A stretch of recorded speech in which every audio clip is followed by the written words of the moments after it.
ओह! ये तो काफ़ी काफ़ी लंबा है। चलो इसको थोड़ा ईज़ी करते हैं।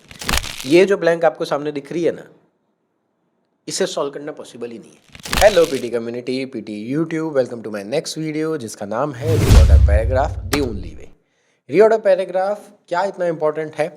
देखो ये टॉपिक है ना, मुझे पर्सनली थोड़ा हार्ड लगता था पहले, ओके, क्योंकि ये ना इसके अंदर समझना अलग बात है लेकिन टाइम मैनेज करना मुश्किल हो जाता है। आपको रीऑर्डर पैराग्राफ 1.5 मिनट में ख़त्म करना पड़ेगा। एग्जाम के अंदर मिनिमम 2 मैक्सिमम 3 आएंगे और इसके अंदर है ना हर बार एक या दो ऐसी लाइन होती थी जो मुझे परेशान करती थी कि इसे किस तरह पुट ऑन करना। अब मैंने ये वीडियो इसलिए बनाया क्योंकि मुझे आइडिया आप लोगों ने दिया। मेरे को वीडियो जब भी मैं बनाता हूँ तो मुझे कमेंट में कहीं ना कहीं किसी ने कहा कि रियोडो पैराग्राफ पे बनाओ। हमारी कम्युनिटी में हमने जो ऑनलाइन मीटिंग्स रखी उसमें उन्होंने कहा कि रियोडो पैराग्राफ मुश्किल पड़ रहा है। मैंने कभी इतना ज़्यादा ध्यान नहीं दिया था इस टॉपिक पे, पर एक्चुअली ध्यान देने लायक टॉपिक है क्योंकि आपको अगर रीडिंग में 10 मार्क ज़्यादा मिलते हो तो क्या नुकसान है। अगर ये टॉपिक आपका अच्छा हो जाता है तो आपको सीधे सीधे 10 मार्क अच्छे हो जाते हैं, तो यानी आपकी ब्लैंक्स जस्ट इन केस खराब जाती है तो ये आपको तो भी सुपीरियर स्कोर दिला सकता है। इस रीऑर्डर पैराग्राफ को करने के लिए मैंने इसे 10 पार्ट्स में डिस्ट्रीब्यूट कर दिया है। आपको ये 10 के अंदर कोई भी रीऑर्डर पैराग्राफ होगा ना, वो उस कैटेगरी के अंदर आएगा ही आएगा। Let's start with the example itself. Screen पे मैं पहले ना 10 रूल ला देता हूँ। क्या है रूल ना, वो आपको धीरे धीरे समझ में आएगा जब ये वीडियो आगे बढ़ता जाएगा। अभी तो मैंने रूल्स लिख दिए हैं। सबसे पहला जो रूल मैंने लिखा है, आपको सबसे बेसिक रूल याद रखना है रीऑर्डर पैराग्राफ का, कि सीक्वेंस कैसे बैठता है कि नाम यानी कि नाउन, उसके बाद आता है प्रोनाउन यानी he she it they this these, यानी पहले कुछ नाम दिया होगा उसके बाद उसका, जैसे my name is Vinay, I teach, तो पहले विनय बोला उसके बाद मैंने आई बोला, तो यानी मैं अपनी ही बात कर रहा हूँ। He is Vinay, he teaches, सो यानी यहाँ पे ही कौन है, विनय, यानी वो सेकंड लाइन ही रहेगी, प्रोनाउन हमेशा सेकंड रहेगा। थर्ड लाइन जो आपकी होगी वो या तो उसे एक्सप्लेन कर रही होगी और फर्दर मोर मोर ओवर करके, हाउएवर करके, या तो कुछ कॉन्ट्राडिक्ट कर रही होगी, और लास्ट में एक कंक्लूजन रिमार्क होगा। एक पैराग्राफ इसी तरह बनता है, यानी आपको इंट्रो, उसके बारे में कुछ, बॉडी पैराग्राफ वन कहते हैं, जो थर्ड लाइन होती है वो हावेवर, फर्दर मोर, कन्वर्सली, इन ये वर्ड्स आ सकते हैं, और लास्ट में दस, देयरफॉर, या जो स्क्रीन पे आपको दिख रहे हैं। ये चार का एक यूनिवर्सल पैटर्न होता है जनरली। एग्जाम के अंदर अगर 3 आते हैं तो 3 में से एक तो इस पैटर्न को फॉलो करेगा ही करेगा, बाकी के जो 2 होंगे वो मेरे बाकी के जो 9 पैटर्न है उसको फॉलो करेंगे। तो मैंने इस तरह 10 पैटर्न को डिस्ट्रीब्यूट किया। पहला पैटर्न जो आपको स्क्रीन पर दिख रहा है वो ये है। सेकंड जो पैटर्न है हमारा, वो आपको याद रखना है कि रीऑर्डर पैराग्राफ में क्या पहला नहीं आ सकता, कि क्या पहला नहीं आ सकता वो फिगर आउट करने को हमें ट्राई करना है। और हमेशा है ना, सेंटेंस का एंड देखो, सेंटेंस का एंड देखो, एंड में कोई ऐसा वर्ड होगा जो पहली बार इंट्रोड्यूस हुआ है, उसे आगे जाके एक्सप्लेन करेंगे, उसे आगे जाके एक्सप्लेन करेंगे। जब हम एग्जाम्पल करेंगे ना तब आपको ये रूल ज़्यादा समझ में आएगा। थर्ड रूल जो मेरा है, तू कभी फर्स्ट नहीं आने वाला, ये मेरा थर्ड रूल है। तू कभी फर्स्ट नहीं आने वाला मतलब क्या, कि कौन कौन से वर्ड्स कभी फर्स्ट नहीं आ सकते हैं। ऐसा नहीं है कि नहीं मतलब 100% नहीं आएंगे। Out of 10 reorder paragraphs 8 reorder paragraph में ये रूल फॉलो हो सकता है। एक आधा एक्सेप्शन शायद हो, क्योंकि एक आधा एक्सेप्शन शायद हो, हम सॉल्व करेंगे तो देखेंगे अगर कोई एक्सेप्शन वाला आता है तो। बाकी मैंने जितने भी किए अब तक उन सब में ये रूल फॉलो हो रहा है, ये वर्ड्स कभी फर्स्ट नहीं आ सकते हैं।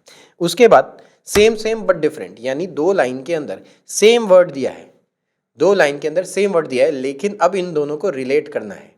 ओके, कि एक वर्ड दिया, दूसरा वर्ड दूसरी लाइन में, लेकिन ये वर्ड सेम ही दिया है, अब इन दोनों को रिलेट करना है। ओके, ऐसा एक रूल मैंने बनाया है। जो नेक्स्ट रूल बनाया है वो सबसे इंपॉर्टेंट रूल है, उसका नाम है विजय दीनानाथ चौहान। कि कोई इंट्रोड्यूस कर रहा है तो माय नेम इज विजय दीनानाथ चौहान, तो सामने वो बोल रहा है यस मिस्टर चौहान।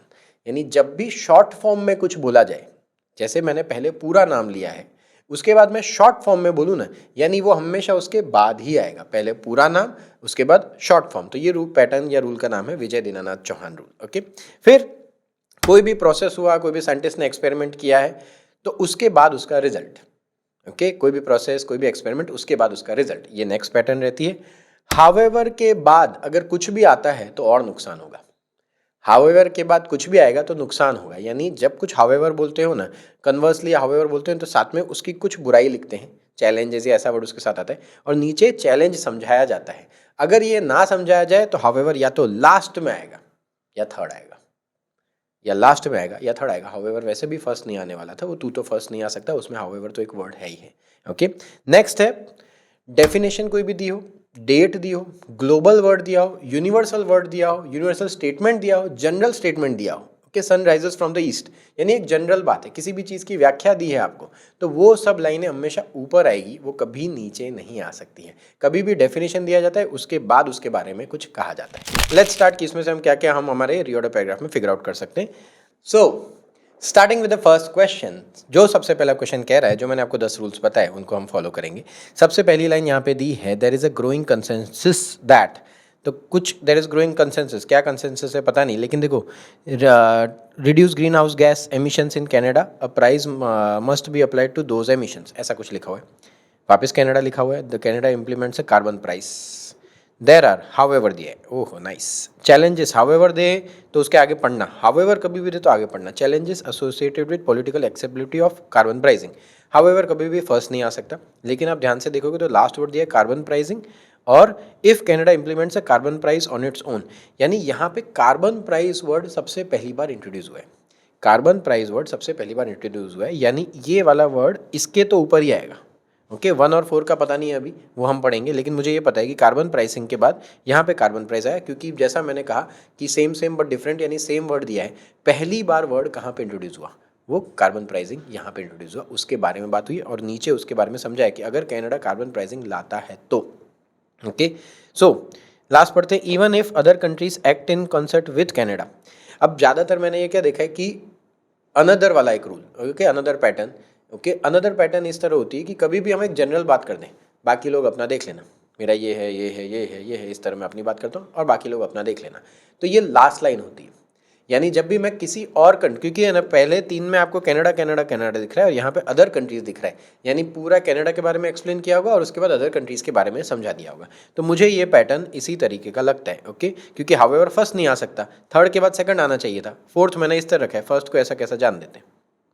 ओके सही है, नेक्स्ट। तो चलो अभी अपन नेक्स्ट एग्जांपल पे जाते हैं कि यहाँ पे है ना, दे पहला नहीं आ सकता, दीज पहला नहीं आ सकता, बाय मैन्युफैक्चरिंग एक आ सकता है। थोड़ा आगे पढ़ते हैं, इन दिस केस कॉमा के बाद दिया इन दिस केस, यानी दिस पहला नहीं आ सकता, ये केस अगेन ये फर्स्ट नहीं आ सकता, तो लेटेस्ट रिसर्च वाला सबसे पहले आएगा। रिसर्च किया है तो कुछ ना कुछ मिलना भी चाहिए, तो शायद दे फाउंड वाला है। और आगे पढ़ते हैं, हमेशा मैं स्टार्टिंग के 2 वर्ड पढ़ता हूँ और आखिरी के 2 वर्ड पढ़ता हूँ, तो यहाँ आखिरी के 2 वर्ड में दिया है ब्लू हालो। ब्लू हालो पहली बार वर्ड यहाँ पे इंट्रोड्यूस, कोई भी वर्ड इंट्रोड्यूस हमेशा एंड में होता है, जैसे पहले में कार्बन प्राइसिंग इंट्रोड्यूस हुआ ना, तो यहाँ पे ब्लू हालो सबसे पहले इंट्रोड्यूस हुआ, तो इसको मैं ऊपर डालूंगा क्योंकि इन दोनों में ब्लू हालो कहीं ना कहीं है। यहाँ पे भी ब्लू हालो दिया, यहाँ पे भी ब्लू हालो दिया, मेरा 1 मार्क तो आ रहा है, मेरे 1 मार्क आ रहा है। अब इन दोनों को खाली मेरे को पढ़ना पड़ेगा। By manufacturing artificial surfaces that replicated blue halo, scientist were able to test the effects of pollutant, in this case foraging something, they found that bees can see blue halo and use it. मतलब ये वाली line यहाँ पे भी आ सकती है, यहाँ पे भी आ सकती है। मुझे ये लग रहा है ये एक प्रोसेस है, जैसे मैंने बोला प्रोसेस के बाद रिजल्ट, प्रोसेस के बाद रिजल्ट, ठीक है। तो ये पूरा बाय मैन्युफैक्चरिंग यानी उन्होंने कुछ प्रोसेस किया, ये उन्होंने कुछ प्रोसेस किया, उसकी वजह से ये जो 1 वाली लाइन है ना, थोड़ी सी परेशान कर रही है मुझे, पर मुझे फिलहाल तो पैटर्न 4 2 3 1 लगता है, सही है। ओके नेक्स्ट, इन एडिशन पहला नहीं आ सकता, द बोनी शेल आ तो सकता है, कैन एक्यूरेटली बोनी शेल, चलो इसको मैं थोड़ा ऊपर रखता हूँ क्योंकि ये इन एडिशन पहला नहीं आ सकता। The nerves do not contain pain, scientist do not think something something but these thin nerve cells, nerves की ही बात यहाँ पे कंटिन्यू की है। A series of thin nerves, thin nerves. अब मैं आपको है ना विजय दीनानाथ चौहान वाला रूल बताता हूँ। सबसे पहले दिया है बोनी शेल, यानी शेल के बारे में ही आगे उसका नाम दिया बोनी शेल, यानी एडजेक्टिव और नाउन साथ में आया, एडजेक्टिव और नाउन साथ में आया। यहाँ पे एक दिया थिन नर्व्स, यानी नर्व्स को ही समझाया थिन नर्व्स, नेक्स्ट में उसका नर्व्स ही बोलेंगे, नेक्स्ट के उसके बाद नर्व्स ही बोलेंगे, हम बार बार थिन नर्व्स नहीं बोलेंगे, पर थिन नर्व्स एक बार इंट्रोड्यूस हो गए यहाँ पे, तो उसके बाद वाले में नर्व्स चूज किए। ये वाली लाइन खाली मेरे को देखनी है, ये वाली जो लाइन है ये या तो लास्ट में आएगी, मुझे ये पता है 4 के बाद 3 आएगा। 1 ये बोनी शेल सही है, मैं शेल वर्ड ढूंढ रहा हूँ। ओके अलोंग द शेल, यहाँ पे शेल वर्ड दिया है थर्ड में, तो इसको ऊपर जान देते, इसको ऊपर जान देते, तो मैं पैटर्न बनाता हूँ 4 2 4 3 1, सही है 2 4 3 1। ओके क्या पैटर्न बना 2 4 3 1, कैसे बना कि सबसे पहले बोनी शेल दिया है, फिर बाद में 2 4 3 1 सही है, हाँ बोनी शेल दिया है, फिर यहाँ पे थिन नर्व्स दिया है, लेकिन यहाँ पे शेल वर्ड दिया, खाली शेल वर्ड दिया ना। अब मिस्टर चौहान बोला सीधा, यानी उसको शॉर्ट कर दिया। यहाँ पे थिन नर्व्स दिया, तो अगेन यहाँ पे खाली नर्व्स लिख के दिया है, तो हर एक में कुछ ना कुछ क्लू होगा, तो इस तरह का क्लू दिया। इसके अंदर कुछ भी नहीं था, पर इन एडिशन यानी कुछ हो रहा है और उसके साथ साथ में कुछ हो रहा है। उसका फ़ायदा कुछ हो रहा है। इस लाइन के अंदर तो ऐसा कुछ दिया नहीं था, पर ये 3 सीक्वेंस में थे और ये मैंने आखिरी में डाल दिया। नेक्स्ट, चलो ये वाला ट्राई करते हैं। इसके अंदर है ना अराउंड द वर्ल्ड ये दिया है पहली बार, यहाँ पे भी अराउंड 1 बिलियन पीपल, दो में अराउंड दिया है। दिस पहला नहीं आ सकता। Wind in the valleys plays an important role. Wind in the valleys, क्या विंड कहीं इंट्रोड्यूस किया है? Around the world wind in the valleys generally travels up. ये यहाँ पे विंड इन द वैलीज दिया है, यहाँ पे भी विंड इन द वैलीज दिया है, यहाँ पे 1 बिलियन पीपल दिया है, and this is often driven by pressure दिया है। सो यहाँ पे एक नाम दिया है, देखो सबसे पहले नाउन पूरा विजय दीनानाथ चौहान, तो इसको सबसे पहले ऊपर ला देते, समझे? इसको सबसे पहले ऊपर, क्योंकि ये नाम दिया है यहाँ पे, इसके बारे में बात हो रही है। फिर the wind in the valleys in the region, यहाँ पे खाली एक दिया है रीजन, तो ये जो रीजन वर्ड है यानी ये पूरा नाम इसी रीजन की बात हो रही है ना, इसी रीजन की बात हो रही है, तो इसको मैं यहाँ पुट ऑन कर देता हूँ। जनरली ट्रैवल्स अप यानी कुछ ऊपर बात हो रखी है और उसके बारे में ही थोड़ा एक्सप्लेन करके यहाँ पे जनरली वर्ड दिया है। जनरली वर्ड दिया हो यानी उसके बारे में ही थोड़ा सा और एक्सप्लेनेशन देना, तो वो जनरली वहाँ पे चूज किया जाता है। इसलिए मैं 4 के बाद 1 जान देता हूँ, इतना ही मुझे लगता है सही जा रहे हैं। ही एन ए स्क्रू वो पहला नहीं आ सकता। आफ्टर नहीं आ सकता। अब्रॉड द शिप आ सकता है। ओके, मैंने एक लास्ट रूल बताया था जिसमें डेट टाइम कुछ भी दिया हो, तो यहाँ पे एक डेट दिया है, तो ये सबसे पहले आएगा। यहाँ पे दिया है हडसन, हडसन वर्ड दिया है यानी इसको नाउन पहला, जो अपना यूनिवर्सल रूल दिया है वो नाउन सबसे पहला। He and a screw, again Hudson के बाद ही एंड ए स्क्रू आ ही सकते हैं of course. Made is way, last पढ़ता हूँ अटलांटिक ओशन, ठीक है। यहाँ पे लास्ट वर्ड पढ़ता हूँ हडसन स्ट्रेट और हडसन बे, दो वर्ड दिए हैं, दोनों में हडसन वर्ड है, थोड़ा पढ़ना पड़ेगा। After skirting the southern trip of they entered, तो अब the expression then reached, okay. Another of इसने, ओके अनदर वर्ड, एक और रूल है अदर अनदर, जैसा मैंने पहले बताया कि तुम्हारा देख लेना बाकी होगा, तो यहाँ से यहाँ तक चला और अनदर वाला लास्ट में है। मैं अनदर वाला अनदर और अदर वाले में जनरली लास्ट में रखता हूँ, तो मुझे यही सीक्वेंस सही लग रहा है, 3 1 2 4 सही है। चलो, नाम पॉइंट केयर, रादर तो नहीं आएगा, 10 नीचे रख देते, ये तो ठीक है यार, इसमें ज़्यादा सोचना नहीं था। देखो नाम सबसे पहले दिया, वही जो मैंने सबसे पहले यूनिवर्सल पैटर्न बताया, नाम सबसे पहले देगा। ही सेड दिया था यहाँ पे, ये तो कोई नाम होगा तो ही मैंने यहाँ पे चूज़ किया प्रोनाउन। फिर 10 सबसे लास्ट में चूज़ करता हूँ मैं, तो बचता ये बीच में ही था, तो ये खाली एक सीक्वेंस सेट कर दिया, 8 सेकंड में हो गया, क्या बात है। इंस्पायर्ड बाय, किसी से इंस्पायर हुआ तो वो नहीं कर सकते, इन पर्टिकुलर नहीं कर सकते। The sign above the academy entrance read, read read होगा पता नहीं, ठीक है। सो ये फर्स्ट और थर्ड पहला नहीं आ सकता, ओके, क्योंकि यहाँ पे ही वॉज कन्विंस यानी नाम दिया। Inspired by something he founded यानी अगेन ये पहला नहीं आ सकता। मेरे पास बचता ये रहा वर्ड प्लेटो, प्लेटो सबसे पहले दिया है, तो प्लेटो ने कुछ किया होगा। फिर the sign about the academy entrance, पता नहीं, एकेडमी वर्ड दिया है, ओके, ये देखो कॉमन वर्ड दिए, एकेडमी वर्ड एकेडमी वर्ड। आगे थोड़ा सा पढ़ लेते हैं ये लाइन के इन क्योंकि ये वाली लाइन इन पर्टिकुलर का ऐसा कुछ डिसाइडेड नहीं होता कि वो लास्ट में आएगी, इन पर्टिकुलर मेरे लास्ट लाइन्स में नहीं है, तो मैं इसलिए पढ़ रहा हूँ। He was convince that geometry, यहाँ पे भी जियोमेट्री वर्ड दिया है, ओके। चलो थोड़ा सा the sign about the academy, academy मेरे को ये पता है कि एकेडमी के साथ यही आना चाहिए, इन पर्टिकुलर डालूँ या ये दोनों में, ये 3 वाला जो है यहाँ पे भी आ सकता है, यहाँ पे भी आ सकता है, ओके, यहाँ पे भी आ सकता है, यहाँ पे भी आ सकता है, थोड़ा सा पढ़ लेते हैं। Plato was also one of the something something, okay okay. देखो एकेडमी फाउंड हुई है ना, तो मुझे लगता है कि यहाँ पे ये 2 इसके साथ आना चाहिए, मतलब एकेडमी वर्ड के साथ फिर नीचे एकेडमी कंटिन्यू में रहा है, इस वजह से मैं ये जा सकता हूँ। अगर गलत हुआ, ओके, ये रखता हूँ, ये रखता हूँ, मीनिंग समझाता हूँ, बच गया। रीज़न ये इन पर्टिकुलर मैंने एंड में क्यों नीचे शिफ्ट कर दिया, क्योंकि इन पर्टिकुलर यानी ये जनरल बात कह रहा है। ही स्ट्रेस मैथमेटिक्स, मैथमेटिक्स एक बहुत बड़ा सब्जेक्ट है, मेरा लास्ट रूल क्या था, ग्लोबल यूनिवर्सल, तो मैथमेटिक्स एक बहुत बड़ा सब्जेक्ट है जिसके अंदर एक टॉपिक आया है ज्योमेट्री, जिसके अंदर एक टॉपिक आया है ज्योमेट्री, मेरा जो लास्ट रूल था, ओके। तो वो रूल के अकॉर्डिंग क्या हो रहा है, मैथमेटिक्स एक ग्लोबल सब्जेक्ट आ गया, तो वो हमेशा ऊपर रहना चाहिए, ये मैंने एक बात बोली थी स्टार्टिंग में, इस वजह से मैंने इसको ऊपर डाला। और उसके बाद मैंने यहाँ पे इन पर्टिकुलर के बाद यहाँ पे ज्योमेट्री उसका ही सब्जेक्ट है, यहाँ पे उसका ही सब्जेक्ट है, ओके। तो convince geometry was the key, यानी ज्योमेट्री वर्ड यहाँ पे पहली बार इंट्रोड्यूस हुआ।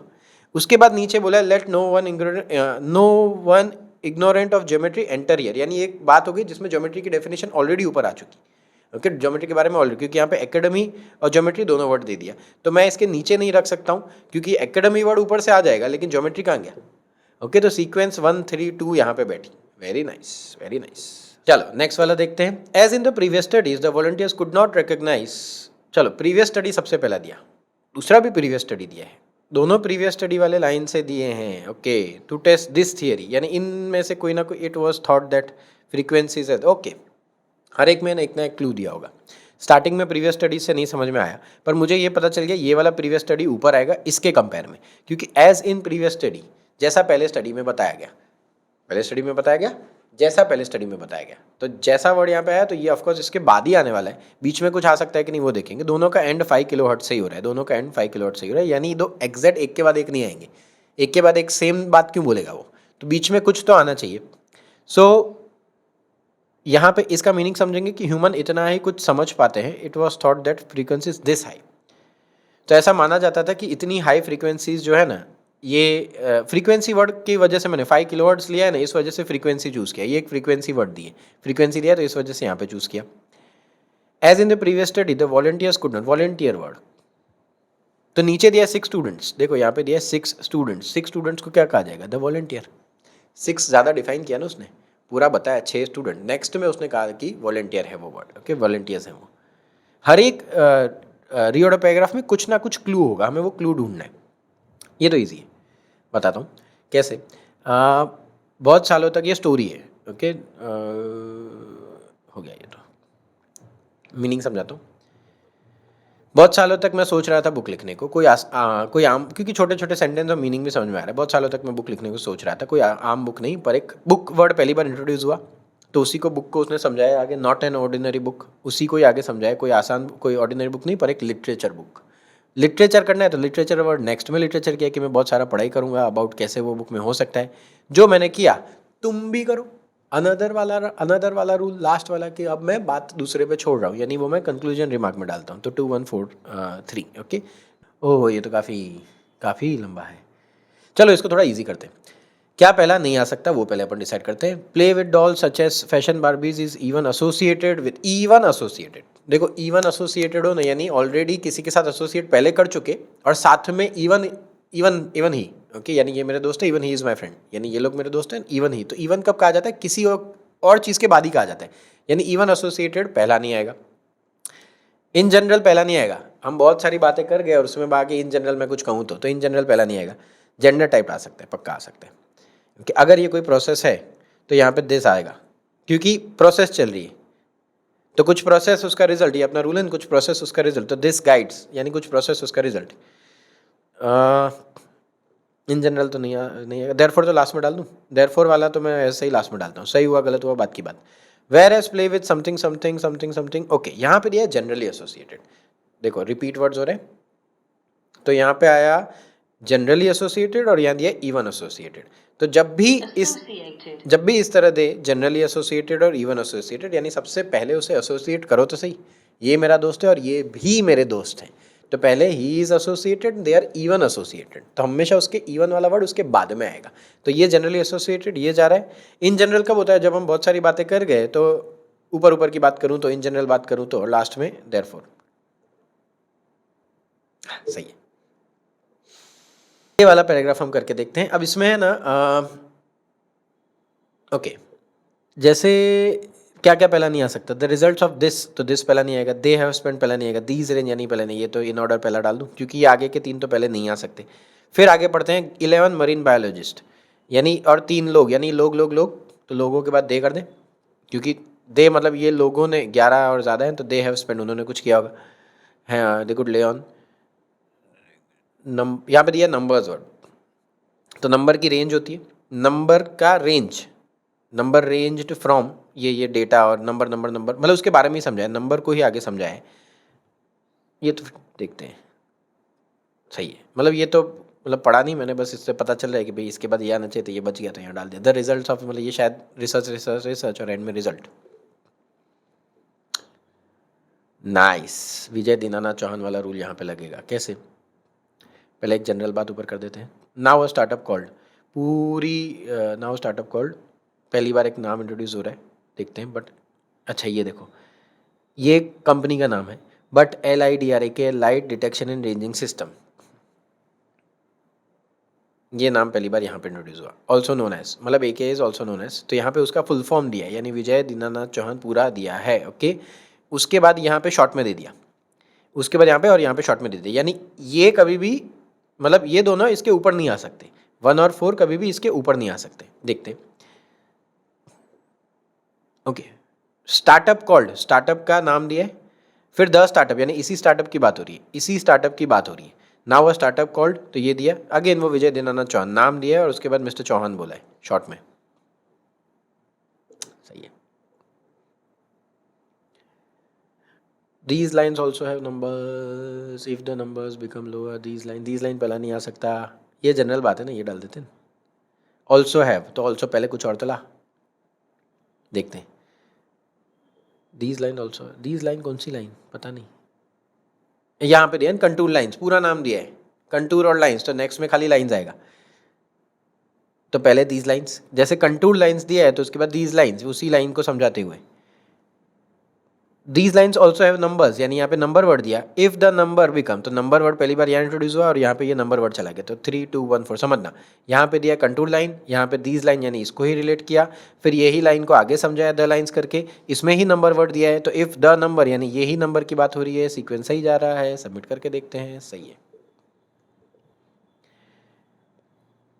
Open days are good chance for parents to ask what they want to know, एकदम जनरल बात है, शायद पहले आ सकती है। One of the common ways, वो ये नहीं आएगा।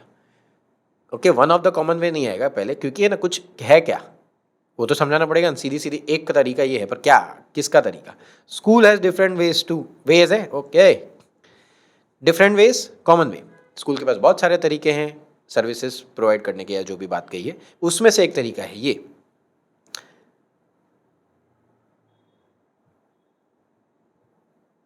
ठीक है, यही सीक्वेंस लगती है मेरे को। ओके, क्यों, स्कूल के पास अलग अलग तरीके हैं एजुकेशन सर्विस प्रोवाइड करने के, एक तरीका उसमें से ओपन डेज का है। ओपन डेज यहाँ पे लास्ट में इंट्रोड्यूस हुआ, मैंने कहा ना एंड में देखो, तो एंड में इंट्रोड्यूस हुआ, ओपन डेज यहाँ पे समझाया गया। ये ऐसे वक्त होते हैं जब पेरेंट्स को, ये एकदम जनरल बात, एकदम जनरल बात फेंक दी है कि ये ऐसा वक्त होता है जब आप बच्चे के बारे में जान सकते हो, यानी ऊपर की 3 लाइन ओपन डेज और वेज और ओपन डेज तक खत्म हो रही है, और एक कंक्लूजन रिमार्क दिया है। ओके, इस वजह से लास्ट में पुट ऑन किया। अब मैं ना इस सॉफ्टवेयर को ज़्यादातर सपोर्ट नहीं करता हूँ, या इसे बंदर वाला सॉफ्टवेयर बोलता हूँ, उसका एक कारण है।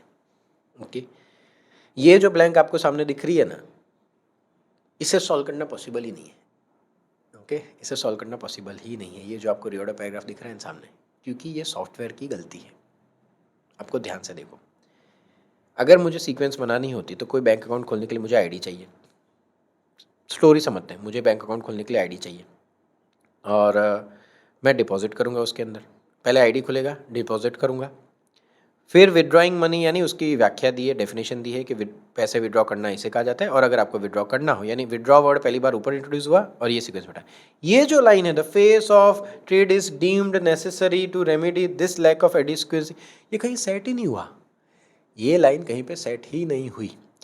अब ये लाइन फिर मेरे को जब पता चला, जब सॉल्व नहीं हुई मेरे से, तो मैंने सोचा कि यार ये तो कुछ गलत है। ओके, ये सॉफ्टवेयर को इसलिए मैं सपोर्ट नहीं करता हूँ।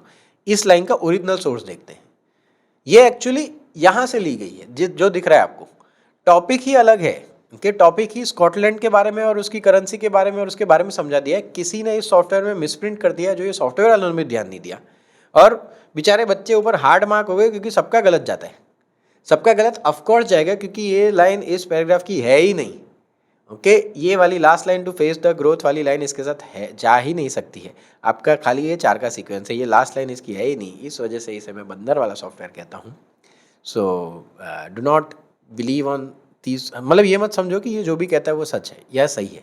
ओके, कोई प्रूफ रीड करने वाला इंसान होना चाहिए। सो ब्लैंक नंबर 864, अगर ये सॉफ्टवेयर के बनाने वाले लोग सुन रहे हो तो ये ब्लैंक आपने गलत छाप दी है, सुन लेना। हाँ, सबसे पहले मैं देखो, ये थोड़ी सी अजीब ब्लैंक क्यों लगी मुझे, कि मैं थोड़ा इसके अंदर पुट ऑन कर देता हूँ।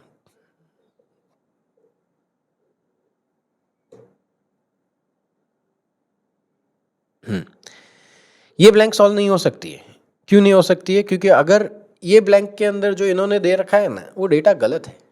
इसका ओरिजिनल सोर्स मैंने पढ़ा, तो ये इस न्यूज़पेपर से ली गई एक आर्टिकल है, ओके, जिसके अंदर उन्होंने सामने से और ये पीटी में रिपीट भी हुआ है क्वेश्चन, मेरे को स्टूडेंट्स ने कंफर्म भी कराया कि क्वेश्चन रिपीट हुआ है, लेकिन पीटी में इस तरह रिपीट नहीं होता।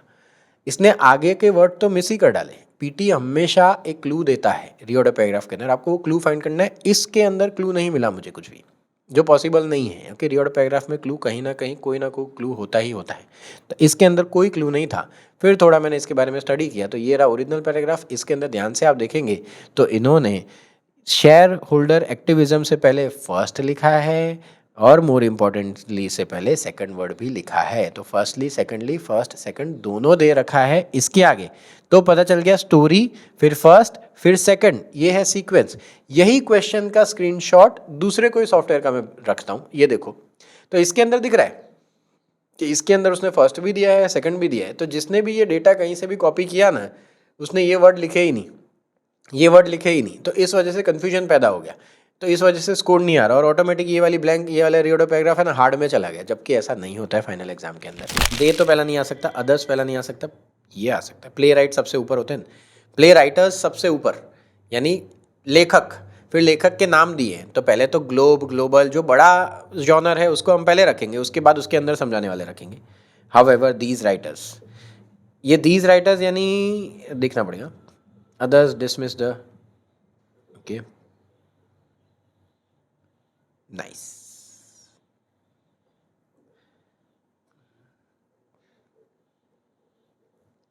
ओके, मुझे ये सीक्वेंस लगता है। क्यों लगता है? सबसे पहले यहाँ पे प्ले राइट्स वर्ड दिया है, यानी एक नाउन दिया। यहाँ पे दे के बाद क्रिएटेड नहीं दिया। अगर दे क्रिएटेड यानी इन लोगों की बात हो रही होती, पर दे क्रिएट दिया है, यानी एक जनरल स्टेटमेंट है, यानी प्ले राइट के बारे में बोला है।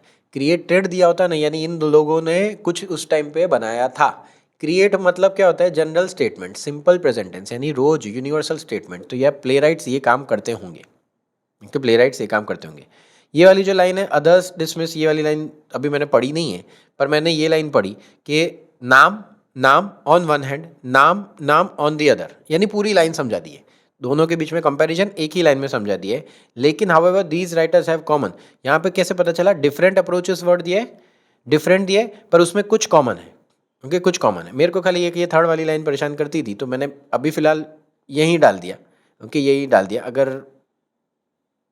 पता नहीं, मतलब मेरे को यही लगता है कि उसको नीचे तो मैं नहीं डालूंगा, क्योंकि नीचे सेट नहीं हो रही थी। क्योंकि हाउएवर के बाद वो बात खत्म हो गई थी। उसने यहाँ पे द प्ले के बाद कंक्लूजन रिमार्क दे दिया। ये लाइन है क्या? Other dismiss the illusion of to engage in polygraph. वो कुछ लिखते होंगे, कुछ करते होंगे, और अदर दूसरे बताते होंगे, यानी ये 1 और 3 का कॉम्बिनेशन नहीं बैठ रहा, पर 4 के बाद 1 बैठा, 2 के बाद 5 बैठा, 3 वाला मुझे परेशान ही कर रहा था वैसे भी, इसलिए मैंने उसको इस तरह डाला है। क्योंकि ये यहाँ पे नहीं आ सकता था, ये यहाँ पे नहीं आ सकता था, इसलिए फिर मैंने इसको यहाँ पे पुट ऑन किया। क्रॉनिश माइनस नाम दिया है, 1844 सबसे पहले ऊपर डाल देते हैं। कंपनी का नाम दिया है, कंपनी का नाम दिया है इनिशियली, जान दो क्यों, कैसे पता चला? नाम, हाँ सॉरी, कंपनी का नाम, डेट भी दिया है, सबसे पहले आएगा। फिर उसी को शॉर्ट में लिखा है विजय दीनानाथ चौहान, तो मिस्टर चौहान यानी द कंपनी। इनिशियली यानी कंपनी ने किया, फिर उसका एम क्या था, कंपनी का एम क्या था, और उसके बाद प्रोसेस, वर्ड संग के ना, यानी प्रोसेस हुई होगी। तो बस यही मैंने सीक्वेंस सोचा।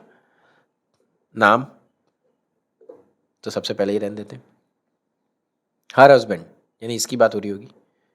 द टू यानी ये हस्बैंड और ये दोनों साथ में है, मतलब ये तो सही जा रहा है। वन तो वन की जगह है, 2 और 3 साथ में आएगा, क्योंकि है ना यहाँ पे टू एक्सचेंज, यानी ये एक करस्पॉन्डिंग विद हर हस्बैंड, यानी ये दोनों की बात हो रही है। शी डिड, शी मतलब कौन, ये ऊपर डाल देते हैं, क्योंकि यहाँ पे हस्बैंड नहीं लिखा कहीं पे भी। देखो हस्बैंड वर्ड यहाँ पे सबसे पहले इंट्रोड्यूस हुआ, फिर यहाँ पे 2 हो गए ना, क्योंकि वो खुद और हस्बैंड, और यहाँ पे उसका नाम और शी, सही जा रहे हैं। ओहो,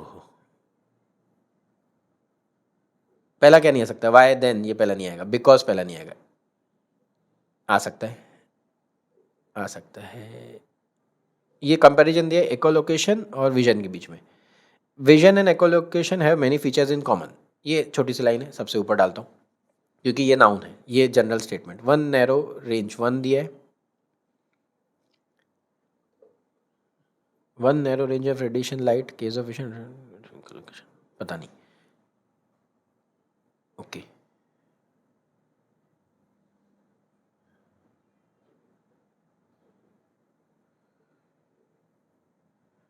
अच्छा, यहाँ पे दिया है एकोलोकेशन है मैनी फीचर्स इन कॉमन, तो यहाँ पे मैनी का समझाया है कि बहुत सारे फीचर हैं, तो एक फीचर ये है,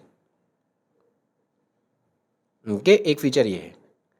फिर तो भी विजन कॉमन है, एकोलोकेशन रेयर है, क्योंकि मतलब वो विजन कॉमन क्यों है और एकोलोकेशन रेयर क्यों है, उसके जवाब दिए। सवाल पूछा तो बिकॉज विजन इफेक्टिव होता है और एकोलोकेशन एडेप्टिव ओनली, यानी इकलौता, यानी नेगेटिव बात कुछ कर रहा है। ओके, मेरे को ये सीक्वेंस लगता है, एकोलोकेशन ओनली है ना, यानी इस ये सवाल के ये दो जवाब दिए नीचे, सही है।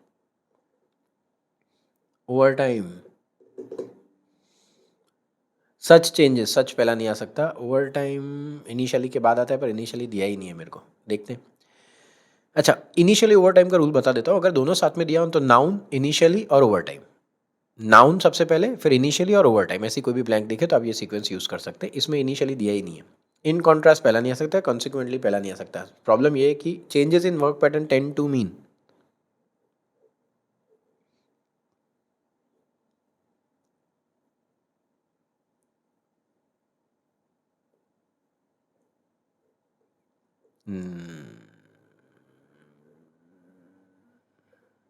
ये सही लग रहा है मुझे सीक्वेंस। क्यों सही लग रहा है बताता हूँ। सबसे पहला है ना, नो डाउट यहाँ पे ओवर टाइम सबसे पहले दिया है, लेकिन वो फर्स्ट कैसे आ गया है, पर आगे देखो, फैशन एंड जनरल बात बोलिए, फैशन एंड लोगों के टेस्ट चेंज होते हैं, ऐसे चेंजेस डिमांड बढ़ाते या घटाते हैं, ऐसे चेंजेस, तो सच चेंजेस मुझे इसके बाद ही चाहिए था। फिर ये जो चेंजेस हो रहे हैं उसके बारे में समझाया गया, ये लाइन पहले क्यों नहीं डाली मैंने, क्योंकि यहाँ पे जनरल स्टेटमेंट ये दोनों दिए हैं और इसके बाद है ना वो चेंजेस को आगे एक्सप्लेन किया है कि changes in work pattern tend to mean, इसका मतलब ये होता है कि ऐसा हो सकता है because of lack of time. यहाँ पे एक फैमिली मील वर्ड दिया है, तो यहाँ पे फैमिली मील को ही नीचे मील वर्ड दिया है, तो फैमिली मील सबसे पहले और टेक अवे मील, यानी लोग फैमिली मील नहीं खाना चाहते और टेक अवे मील पे ज़्यादा प्रेफर कर रहे हैं, यानी वो फैमिली के साथ नहीं बैठ रहे हैं। People now tend to spend more time in shopping, यानी ये जनरली बात, इन कॉन्ट्रास्ट नहीं, जनरल बात हो गई कि अब लोग ये कर रहे हैं, अदर वाली बात होती है तो वो इसलिए, और देयरफॉर भी इसके अंदर दिया है, तो वो मैंने वैसे भी लास्ट में सोचा था, तो इस तरह का मेरा पैटर्न जाता है। थोड़ा सा इंस्टिंक्ट पे काम करता हूँ, थोड़ा सा मीनिंग पे काम करता हूँ। स्विस इंजीनियर नाम दिया है, रखते हैं, this the discovery reveals, discovery पहला नहीं आएगा। क्यूरियस अबाउट दिस अटैचमेंट, ये पहला नहीं आएगा। दिस मैकेनिज्म इंस्पायर्ड, ये सब पहला नहीं आएगा, तो सबसे पहला यही आएगा। ओके, उसने क्या किया होगा, found many birds cleansing, okay,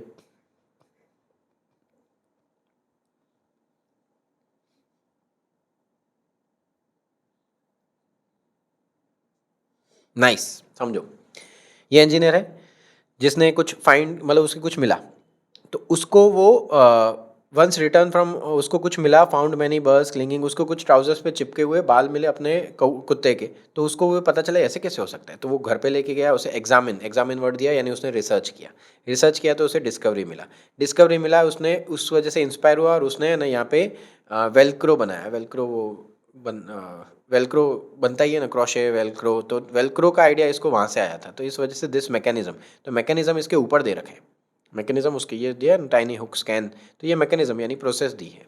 nice, समझ में आ रही है आई होप। ओके, इस तरह ही सॉल्व कर सकते हो और यही एक तरीका है। चार्ल्स डार्विन सबसे पहले रख देते हैं, सो 12th सेंचुरी में पैदा हुआ था, डिस्पाइट दिस, येट तो पहला नहीं आएगा, चार्ल्स डार्विन पूरा नाम दिया है ना, तो वो तो सबसे पहला ही आना चाहिए, ये थोड़ा सा पढ़ना पड़ेगा। अच्छा, चार्ल्स डार्विन पैदा हुआ था, उसके बारे में, उसकी फैमिली के बारे में हम बोलते हैं कि भाई ये इस तारीख को पैदा हुआ, इसके पापा का नाम ये है, इसकी मम्मी का नाम ये है, तो ये दोनों सीक्वेंस इस तरह जा रहे हैं, तो 1 मार्क तो आ रहा है। अच्छा, यहाँ पे एक वर्ड दिया फेमस साइंटिस्ट, चाहता तो साइंटिस्ट भी लिख के देता, पर फेमस साइंटिस्ट दिया है ना, इस वजह से डिस्पाइट दिस दिया है। डिस्पाइट दिस का मतलब क्या है कि वो साइंटिस्ट फेमस था, लेकिन कुछ भले उसके दादा फेमस थे, लेकिन तो भी वो है ना स्ट्रगल करता रहा, आगे लिखा हुआ है उसको, स्ट्रगल स्ट्रगल स्ट्रगल स्ट्रगल, क्यों हुआ। फिर yet Darwin was gaining great skills when he was offered an unpaid position as scientist on board naval surveying ship, जब उसने पहली बार वो शिप पे गया फारदेस्ट कॉर्नर्स, और वहाँ पे वो 5 साल रहा, यानी ये सीक्वेंस कैसे जा रही है, चार्ल्स डार्विन, उसके दादा जो फेमस है, और फेमस होने के बाद भी उसको तो कुछ ज़्यादा फायदा हुआ नहीं, फिर भी डार्विन की स्किल अच्छी थी और उसे जॉब ऑफर हुई जिसमें उसे 5 साल तक अपनी सफ़र करना था शिप पे। ओके, शिप पे, ऐसा फर्स्ट वॉयज, वॉयज यानी सफ़र, सही जा रहे हैं। चलो, ये आता है जो हमारा यूनिवर्सल रूल वाले हैं, live music, they provide, conversely, additionally. ये कन्वर्सली एडिशनली वाली हमेशा पढ़ लेने का, कन्वर्सली एडिशनली वाला हमेशा पढ़ लेने का, ओके, क्योंकि ये यहाँ पे भी आ सकता है, यहाँ पे भी आ सकता है। So they provide sense of connection, चलो जान देते हैं कैसे। लाइव म्यूजिक सबसे पहले नाउन आया, दे प्रोवाइड यानी इसके बारे में बोल रहा है, ये कुछ फ़ायदा लिखा और दूसरा फ़ायदा ही लिखा है, फ़ायदा ही लिखा है। जब दो फायदे लगातार दे तो एडिशनली इसके बाद डाल देना। कन्वर्सली यानी उसके साथ साथ या उसके ऑपोजिट क्या क्या हो सकता है, okay, limited by factors, again यहाँ नेगेटिव बात हो गई तो हाउएवर कन्वर्सली हमेशा पढ़ लेने की लाइन, ओके, हाउएवर कन्वर्सली वाली या तो थर्ड आ सकती है या फोर्थ आ सकती है। अब ये वाली लाइन देखो, यहाँ पे कन्वर्सली हाउएवर दोनों दिया है, कॉन्सिक्वेंट सॉरी, अब ये वाली लाइन को ध्यान देंगे 794 नंबर का, जिसमें हाउएवर कंसिक्वेंटली दोनों दे रखे। तो इनिशियल ऑब्जर्वेशंस, दिस एक्सेलरेशन, तो अब दिस एक्सेलरेशन, एक्सेलरेशन वर्ड पहले में दिया है क्या, नहीं दिया, एक्सेलरेटेड यहाँ पे दिया है।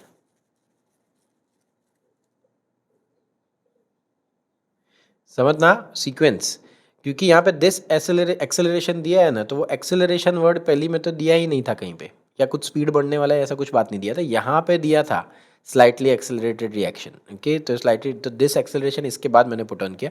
यहाँ पे कंक्लूड वर्ड था इसलिए मैंने लास्ट में पुट ऑन किया, कंक्लूड वर्ड था इसलिए मैंने लास्ट में पुट ऑन किया।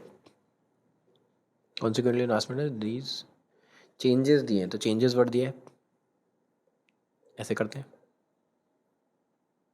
कैसे पता चला, डार्विन की थियरी, डार्विन की थियरी है तो थियरी आर्ग्यू करेगी, तो ये कुछ इवॉल्व वर्ड दिया है, इवॉल्व वर्ड यानी चेंज, वो चेंज में साथ में क्या, कॉन्सिक्वेंटली मैं जनरली, कॉन्सिक्वेंटली हाउएवर मैं ना वैसे तो लास्ट में ही प्रेफर करता हूँ कि लास्ट में हो, तो मेरे को तो ये सीक्वेंस लगी थी, फिर मैंने ये पुट ऑन किया।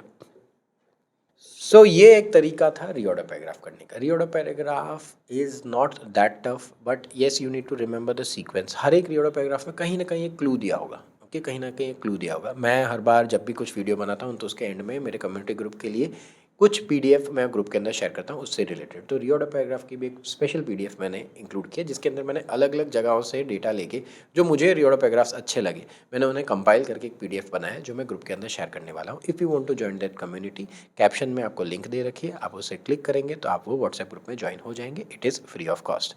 हम हर महीने रीडिंग मैराथन रखते हैं जिसमें हम रीडिंग के डाउट सॉल्व करते हैं। Reorder paragraph is very important, क्योंकि अगर आपको स्कोर अच्छा चाहिए रीडिंग के अंदर, आपको इसकी प्रैक्टिस करनी पड़ेगी। ये था मेरी तरफ से रीऑर्डर पैराग्राफ आपके लिए। नेक्स्ट वीडियो किस पे चाहिए वो भी आप कमेंट में बताइए, ये वीडियो कैसा लगा वो भी बताइए, लाइक शेयर सब्सक्राइब ज़रूर करिएगा। मिलते हैं अगले वीडियो।